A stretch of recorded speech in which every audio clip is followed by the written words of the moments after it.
And welcome back to the channel. So today we're getting back to working on some, I wouldn't call it a rescue, but it's definitely going to be something different. We got to add some stuff to this Dodge Promaster, and we're going to change out the radio. We're going to add a rear view mirror up here, and then we're going to do a new backup camera to have that go simultaneously to this van. This unit is going to do exactly what it did before, but we're going to go through the audio system. We're going to upgrade. We're going to deaden the doors because I don't think they're deadened. I checked on the outside earlier and tapped on the door. I don't think they're deadened, but we'll find out. We'll take it apart and make sure. And then we're going to upgrade the sub under here and build a new box and put a downfire woofer in it. And then we're going to upgrade the amp down there. So currently, this car has Focal flax in it, a diamond amplifier. We're going to change that to a Audison amp. We're going to run a 5-channel. We're going to run active. Then we're going to add a DSP to it, obviously. And then we're going to run that DSP, like I said, full active. That way you're controlling it and tune it to make it sound the way it should be. And then we're going to go with the Alpine large radio versus the smaller one. Should be fun. But like I said, I got to break it all down, see if there's any wiring that's got to be readjusted, changed or modified or anything like that. But once we get that all figured out, we'll share it with you. Catch you on the other side. So we pulled apart the radio and unplugged all the harnesses for the radio, and this is going to be a wire rescue once I'm all said and done, because if you look at the wiring,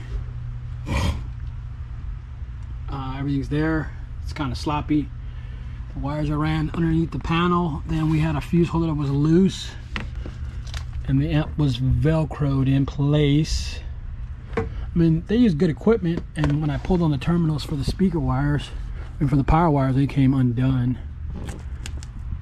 So we're gonna have to pull this car apart and correct everything they did, because I wouldn't put my name on it based on what I'm seeing currently. So we just gotta go through the steps, pull the wiring, pull this flooring out, and go through it and clean it up the way it's supposed to be done.